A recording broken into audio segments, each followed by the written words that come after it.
Hello guys and welcome back to best car picks. നമുക്കറിയാം Toyota എന്ന് പറഞ്ഞ company ഇന്ത്യയിൽ വന്നിട്ട് ഇപ്പോൾ ഏകദേശം 28 വർഷത്തിനടുത്തായി.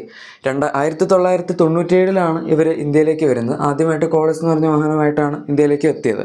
അതിനുശേഷം പിന്നെ കോളേജിൻ്റെ അപ്ഡേറ്റഡ് മോഡലായ ഇന്നോവ ഇറക്കി, പിന്നീട് ഒരുപാട് വാഹനങ്ങൾ അവർ ഇറക്കി. ഇപ്പോൾ നമ്മൾ നോക്കാനാണെങ്കിൽ സുസുക്കി ആയിട്ടുള്ള അലയൻസിൽ ഒരുപാട് റീബാസ്റ്റ് വാഹനങ്ങളും വിൽക്കുന്നുണ്ട്. അതിന് പുറമെ ഇന്നോവ, ഹൈക്രോസ്, ഫോർച്യൂണർ തുടങ്ങി ടൊയോട്ടയുടെ സ്വന്തം കുറച്ച് വണ്ടികളും വിൽക്കുന്നുണ്ട്.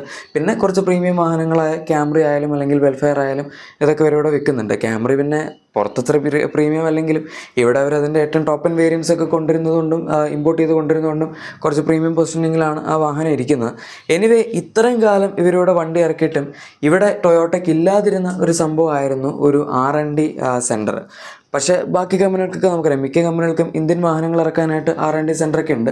ടൊയോട്ട പക്ഷേ അവരുടെ മറ്റ് സ്ഥലങ്ങളിലെ R&D സെൻറ്റർ ഉപയോഗിച്ചാണ് ഇന്ത്യക്ക് വേണ്ടിയുള്ള റിസർച്ച് ആൻഡ് ഡെവലപ്മെൻ്റ് ഒക്കെ ചെയ്തുകൊണ്ടിരുന്നത്.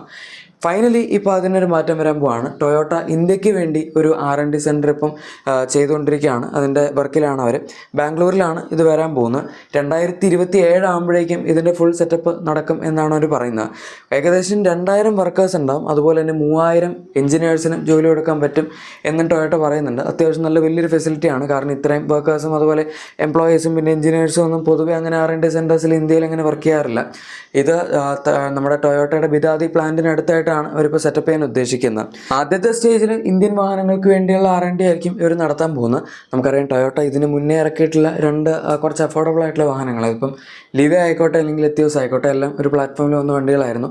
അതിൽ തന്നെ എത്തിയോസ് ക്രോസ് എന്ന് പറഞ്ഞൊരു വണ്ടി, അതിൻ്റെ ഒരു ഇത്തിരി ഗ്രൗണ്ട് ക്ലിയറൻസ് ഒക്കെ കൂട്ടിയ ഒരു ക്രോസ് ഓവർ സ്പെക്ക്. ആ സമയത്ത് i20 ആക്റ്റീവ്, പിന്നെ നമ്മുടെ അവഞ്ചൂർ, അർബൻ ക്രോസ്, അങ്ങനത്തെ കുറേ വണ്ടികളൊക്കെ ഉണ്ടായിരുന്നു. അതുപോലെ ടൊയോട്ട ഇറക്കാൻ നോക്കിയ മറ്റൊരു വണ്ടിയായിരുന്നത്. എന്തായാലും ഈ പ്ലാറ്റ്ഫോമിലുണ്ടായിരുന്ന വണ്ടികളൊക്കെ നല്ലതായിരുന്നെങ്കിലും മൊത്തത്തിലുള്ള ആ ഒരു R&D പരിപാടികളൊക്കെ കാരണം, അല്ലെങ്കിൽ കുറച്ച് മെറ്റീരിയൽസിൻ്റെ കോസ്റ്റ് കട്ടിങ്, പിന്നെ ഡിസൈനിൻ്റെ ഒരു ഇത്തിരി പോരായ്മ എന്ന് വേണമെങ്കിൽ പറയാം. ഇൻറ്റീരിയർ ആണെങ്കിൽ അത്ര പ്രീമിയം ഒന്നും ഇല്ലായിരുന്നു. അതുകൊണ്ട് ആ വണ്ടികളൊന്നും അങ്ങനെ സക്സസ് ആയില്ല. അതുപോലെ തന്നെ ടൊയോട്ട ഇറക്കിയിട്ടുള്ള ഏകദേശം ആ ഒരു എൻട്രി ലെവൽ വാഹനങ്ങളൊക്കെ അവസ്ഥ ഇതായിരുന്നു. പിന്നെ അത് കഴിഞ്ഞിട്ട് അവരിവിടെ യാരിസ് ഇറക്കി. അതും നമുക്ക് അത്യാവശ്യം നല്ല വണ്ടിയൊക്കെ തന്നെയായിരുന്നു. പക്ഷേ ഡീസൽ എഞ്ചിൻ ഇല്ലായിരുന്നു. അതുകൊണ്ട് അതും ആ ഒരു സമയത്ത് കുറച്ച് ഫ്ലോപ്പായി പോയി. പിന്നെ സെഡാൻസ് പതുക്കെ ഡിമാൻഡും കുറഞ്ഞു വരുന്നൊരു സമയത്താണ് അവർ യാരിസ് കൊണ്ട് ഇറക്കിയത്. അപ്പോൾ പിന്നെ ഒന്നും പറയാനില്ലല്ലോ. എന്തായാലും ഇനിയിപ്പം ടൊയോട്ട ഇന്ത്യയിൽ തന്നെ ആയിരിക്കും ഇവരുടെ R&D പരിപാടികളെല്ലാം ഈ പുതിയ വാഹനങ്ങൾക്ക് വേണ്ടി ചെയ്യാൻ പോകുന്നത്. പുതിയ ഏത് വണ്ടിയാണ് ഇനിയിപ്പോൾ ടൊയോട്ട ഇറക്കാൻ പോകുന്നത് എന്ന് ചിലപ്പോൾ നിങ്ങൾക്കൊരു ചോദ്യം ഉണ്ടാകുമായിരിക്കും. കാരണം പൊതുവെ ഇപ്പോൾ അവർ കൂടുതലും സുസുക്കിയുടെ വാഹനങ്ങൾ റീബൈഡ് ചെയ്താണ് വിൽക്കുന്നത്. അതിപ്പോൾ നമ്മുടെ ഗ്ലാൻസർ, ടൈസർ അല്ലെങ്കിൽ റൂമിയോൺ തുടങ്ങിയ വണ്ടികളായിക്കോട്ടെ. അതിന് പുറമെ നമ്മുടെ അർബൻ ക്രൂസർ, ഹൈറൈഡർ പോലുള്ള വാഹനങ്ങൾ അവർ പ്ലാറ്റ്ഫോം ഷെയർ ചെയ്തും ഉണ്ടാക്കുന്നുണ്ട്. അത് കംപ്ലീറ്റ്ലി റീബാസ്റ്റ് ആണെന്ന് പറയാൻ പറ്റില്ല, കാരണം ടൊയോട്ടയുടെ ഹൈബ്രിഡ് എഞ്ചിൻ അതിൻ്റെ അകത്ത് വരുന്നുണ്ട്. പക്ഷെ എന്നാലും കൈൻഡ് ഓഫ് ഒരു റീബാസ്റ്റ് വാഹനം തന്നെയാണ് നമ്മുടെ ഗ്രാൻഡ് വിറ്റാരയുടെ ഹൈറൈഡർ എന്ന് പറയുന്നത്. ഇനി എന്തായാലും ടൊയോട്ട ഫ്യൂച്ചറിൽ ഇറക്കാൻ പോകുന്ന വാഹനങ്ങൾ നമുക്ക് കുറച്ചും കൂടെ നല്ലൊരു സെറ്റപ്പ് പ്രതീക്ഷിക്കാം. ഇവിടെ തന്നെ R&D ഒക്കെ നടക്കുന്നുണ്ട്. ഇനി ഇത് തൽക്കാലത്തേക്ക് ഇപ്പോൾ സ്റ്റാർട്ട് ചെയ്യുമ്പം ഇന്ത്യക്ക് വേണ്ടി ആയിരിക്കുമെങ്കിലും അവരിതൊരു ഗ്ലോബൽ ഹബ് ആക്കാനാണ് ഉദ്ദേശിക്കുന്നത്. അതായത് നമ്മുടെ ഈസ്റ്റ് ഏഷ്യ, അതുപോലെ മിഡിൽ ഈസ്റ്റ് തുടങ്ങിയ സ്ഥലങ്ങൾക്കൊക്കെ വേണ്ടിയും കൂടെ ഉള്ളൊരു R&D സെറ്റപ്പ് ഇനി മുതൽ ഇന്ത്യയിലായിരിക്കും ചെയ്യുന്നത് എന്നും പറയുന്നുണ്ട്.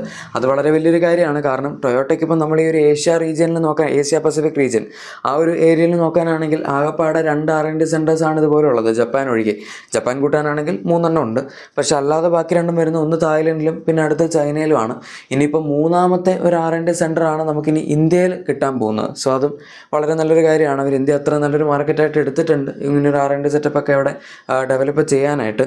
ഇനി അത് കഴിഞ്ഞിട്ട് നമ്മുടെ ഇലക്ട്രിക് വാഹനങ്ങളുടെ കേസിലോട്ട് വരുന്ന സമയത്ത് ഇനി അവർ ലേറ്റസ്റ്റ് ആയിട്ട് ഇറക്കാൻ പോകുന്ന അർബൻ ക്രൂസർ EV ആണ്. അത് പക്ഷേ സുസുക്കിയുടെ വിറ്റാരയുടെ റീബാസ്റ്റ് വേർഷൻ ആണെന്ന് പറയാം. കഴിഞ്ഞ വർഷം അവസാനത്തോടു കൂടിയൊക്കെ അവർ വണ്ടി കാണിച്ചതാണ്. പക്ഷേ ഇതല്ലാതെ ഇനി വരാൻ പോകുന്ന ഫ്യൂച്ചർ EVസിൻ്റെ ഒരു ഡെവലപ്മെൻറ്റ് നമ്മുടെ സുസുക്കിയും അതുപോലെ തന്നെ ടൊയോട്ടയും തമ്മിലുള്ള ഒരു കൊളാബറേഷനിലായിരിക്കും R&D ചെയ്യുന്നത് എന്നവർ പറയുന്നുണ്ട്. സുസുക്കിയുടെ റോത്തക്കിൽ ഒരു R&D സെൻറ്റർ ഉണ്ട്. ഏകദേശം അതുമായിട്ട് കാര്യങ്ങളൊക്കെ പഠിച്ചിട്ടായിരിക്കും അവരിത് സെറ്റപ്പ് ചെയ്യുന്നത് എന്നും പറയുന്നുണ്ട്, ടൊയോട്ടയുടെ സ്വന്തം പ്ലാന്റ്.